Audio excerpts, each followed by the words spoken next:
혼란스럽던 4월을 접자 5월의 첫날 비가 내립니다. 한날을 겨우겨우 살아가는 소시민에 불과한 대다수의 백성들에게 3, 4월의 봄은 끝나지 않은 세계적인 전쟁과 새로 시작된 무역전쟁, 그리고 대형 산불의 잿빛 아래서 살아온 듯합니다. 때문에 5월의 첫날에 내리는 단비에게 4월의 어둠을 싣고 5월의 생명이 드러나는 푸르름에 더 청청한 색을 전해주길 기대해 봅니다. 늦봄을 시작하는 5월의 첫날, 일주일 동안 여러분의 교회와 가정은 평안하셨는지요? 지금 보시는 사진은 한 문인께서 강원도 시골집 앞 아직 가꾸지 않은 밭 한가운데 도드라지게 핀 튤립 모습을 보내주신 것인데요. 산골 언덕에 부는 추운 바람을 견디며 삭막한 비탈길 위에 홀로 붉은색으로 피어난 생명이기에 귀하게만 보입니다. 이번 주 제6과의 제목은 희생제사의 이해입니다. 종교 제도로서 동물 희생제사는 현재에도 몇몇 곳에서 남아 있습니다. 특히 성경에서 세계미라고 불리는 팔레스타인 서안 지구의 도시 나블루스에 가면 사마리아 종교 제도로서 오늘날에도 그 의식이 행해지고 있습니다. 재물을 도살하는 번거로움과 동물 보호주의자들의 거친 저항에도 불구하고 재물의 희생은 깊은 인상을 남깁니다. 비록 희생 재물을 바라보며 자신의 죄를 씻을 수는 없지만 자기 손으로 키우던 자신의 어린 양을 자신의 목전에서 잡아야 한다면 그 아픔과 고통은 크게 느껴질 것입니다. 희생 제도와 관련된 제사법들과 절기와 관련된 희생 제물의 의식법을 아는 것도 중요하지만 희생 제물과 자신을 연결시키는 일이 없다면 제물 짐승은 한갓 제사의 장식품이든지 소모품으로 하나의 죽음에 불과할 것입니다. 그런 입장에서 이번 주 교과 역시 나와 깊은 연관으로서의 연구가 되어야 하리라 생각해 봅니다. 이번 주 교과의 기억절입니다. 그들이 새 노래를 불러 이르되 두루마리를 가지시고 그 인봉을 떼기에 합당하시도다. 일찍이 죽임을 당하사 각 족속과 방언과 백성과 나라 가운데서 사람들을 피로 사서 하나님께 드리시고. 우리 모두가 가진 하나의 염원이 있다면 이 땅을 떠나 새 하늘과 새 땅에서 새 노래를 부르는 자가 되는 것이라 생각되는데요. 새 노래의 중심이 나의 고난, 나의 믿음, 나의 경험이 아니고 합당하신 주님이시기에 마음이 꿋꿋해집니다. 하나님의 보좌 앞에 합당하게 서 계신 주님의 초청이 우리 각자와 우리들 가정에 임하시기를 기원해 봅니다. 기억절을 간략하게 줄여보겠습니다. 일찍이 죽임을 당하사 사람들을 피로 사서 하나님께 드리시고. 우리 주님께서 하신 일을 요약하고 있습니다. 이번 주 교과의 매일의 제목들입니다. 일요일 헛된 제사, 월요일 황소와 염소의 피, 화요일 유월절 어린 양, 수요일 성전에 오신 예수님, 목요일 주께서 만물을 창조하셨으니. 각 날의 제목에서 알 수 있듯이 이번 주 주된 내용은 구약의 희생 제물로서 어린 양이 예언의 해석에 있어서 어떤 면에서 연관되어 있는지 그 관계를 다루게 됩니다. 본문의 5날을 재구성해서 분류해 보도록 하겠습니다. 일요일과 월요일과 화요일을 한데 묶어서 백성들이 드려야 할 합당한 제사와 희생 제물로서의 어린 양을 다루고요.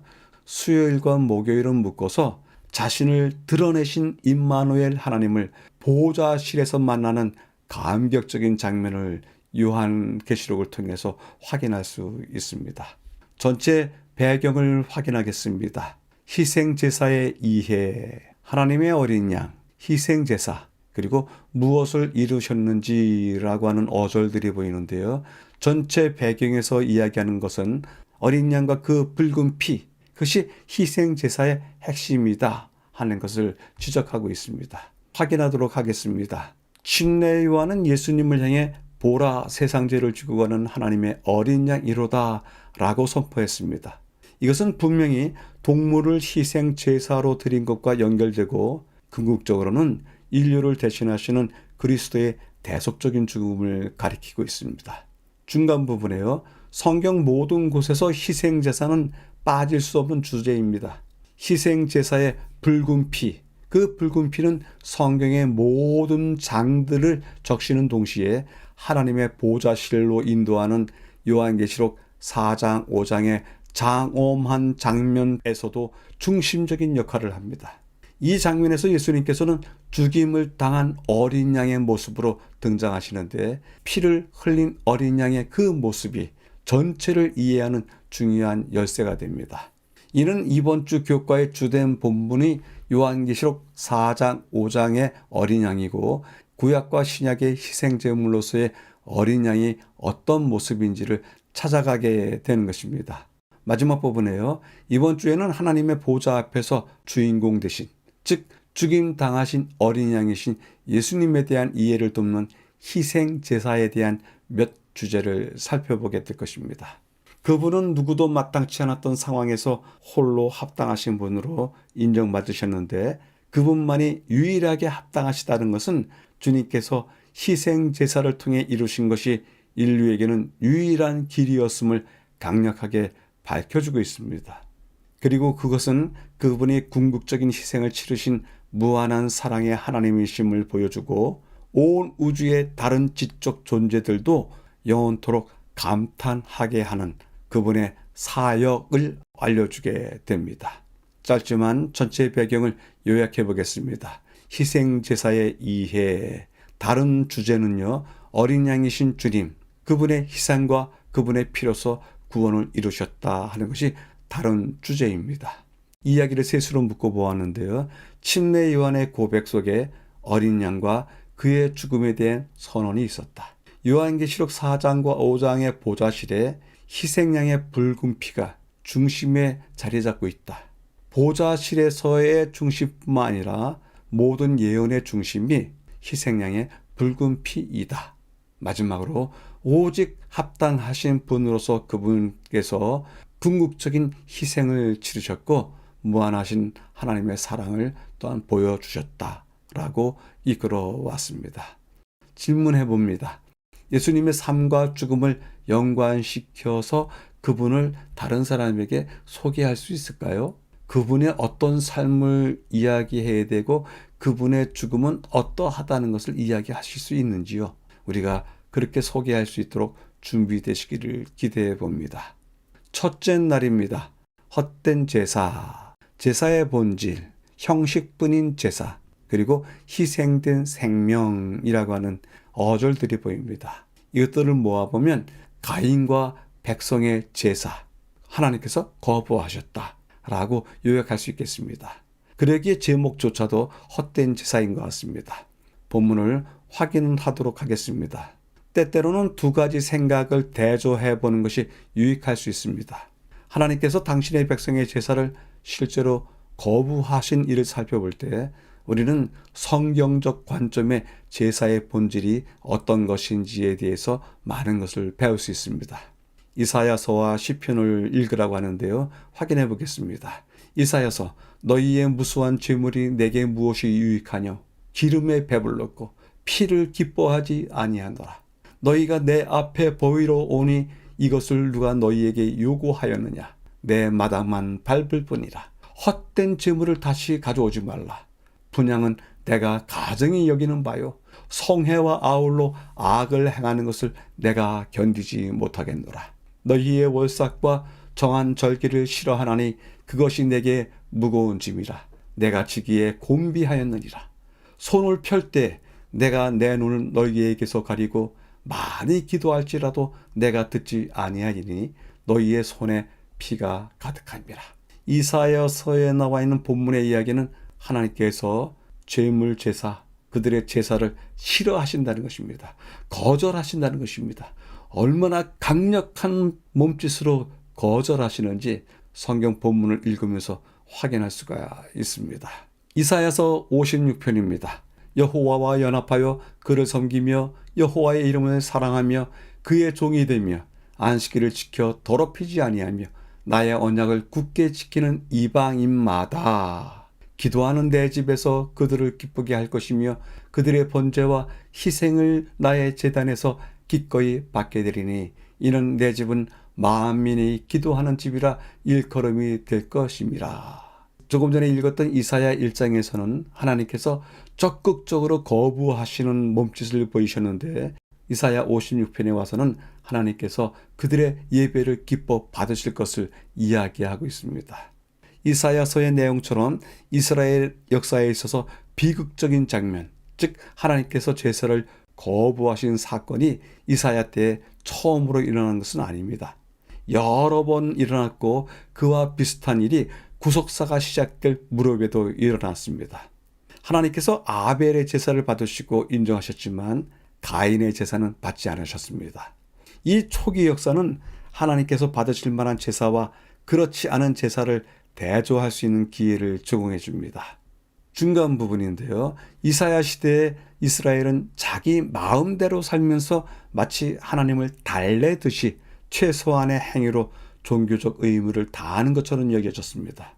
그들의 제사는 가인의 제사와 같이 자신에 기초한 것일 뿐이고 하나님께 굴복하며 자신을 드리는 자세가 전적으로 빠져 있었습니다. 이것은 이 세상의 나라들을 움직이는 것과 동일한 자기 만족의 정신입니다. 가인은 자신이 원하는 대로 살면서 자기 마음대로 그저 형식뿐인 제사를 하나님께 드렸습니다.